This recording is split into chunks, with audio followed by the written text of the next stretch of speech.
তো গাইছ উৎপল্লা নামৰ ল'ৰা এটা আছিলে আমাৰ মাছ খোৱাৰ ওচৰত। তো তেওঁ মানে আমাক আজি খানা এটা খাবলৈ মাতিলে। তাৰপৰা তেওঁ মানে আজি কুকুৰা এটা উলিয়াইছে। এইটো এপোৱাও নহ'ব নেকি, এইটো পাৰতো চাগে ইয়াতকৈ ডাঙৰ হয়। ইমান ফকতীয়া কুকুৰা এটা আমাক এতিয়া খাব মাতিছে। আমি সুদূৰ ঢকুৱাখানাৰ পৰা আমি আহিছোঁ। মই এটা কোৱা নামাৰো, মাৰিলে মই দুটাই মাৰিম। দুটা কোৱা দিব নিদিওঁ। অঁ আহিব এয়া উৎপল্লা আমাৰ মাতি পিনি এতিয়া পাৰটোতকৈ সৰু কুকুৰা এটা উলিয়াই দিছে খাবলৈ। এতিয়া ফাইনেলি আমি লাগি দুটা কুকুৰা পোৱালি উলিয়ালোঁ। বহুত কষ্ট মই দুটা কোৱা পদে আমাৰ মানস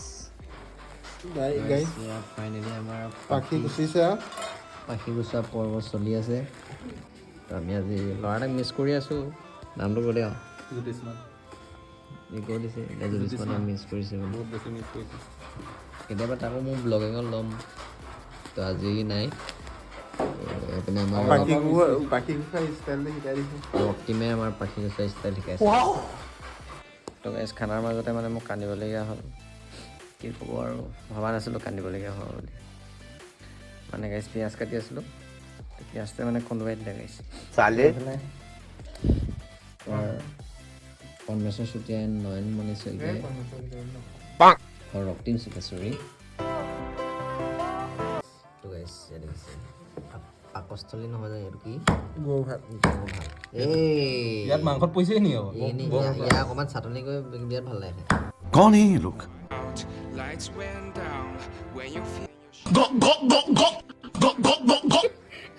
কোনোবা এটা কৈছে ছাগলী এগালে হ'ব ন। তো গাইছ বম কুঁৱলী মানে এয়া বম কুঁৱলীৰ মাজত আমি আহিছোঁ খানা খাবলৈ উৎপল্লা ফাৰ্মত। সেই ফাইনেলি পাইছোঁহি ঘৰটো। আমি চলেগা পূৰা খানা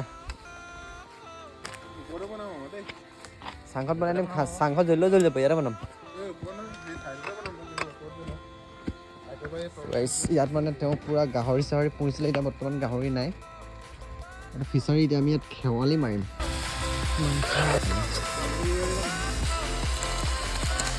আমি এখন চব্জি এটাই বনি আছে চালিয়াকৈ। বনাওঁ। আমি ইয়াত 4খন হাত মাৰিছোঁ, মানে 4টাই বস্তু দিছোঁ। মই খৰি বহাইছোঁ, পূৰা আলু পিঁয়াজ দি আছে। এইফালে নৰমে নিমখ হালধি দি আছে। এইফালে হেতা মৰণে হেতা মাৰি আছে।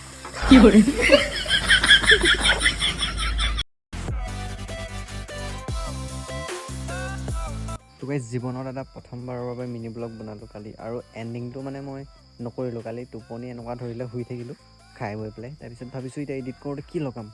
তো গাইছ সেইকাৰণে অলপ কৈ পেলাই ব্লগটো এণ্ডিং কৰি দিছোঁ। আকৌ এটা নতুন মিনি ব্লগত লগ পোৱাৰ প্ৰতিশ্ৰুতিৰে আজিলৈ বিদায়। বাই বাই গাইছ।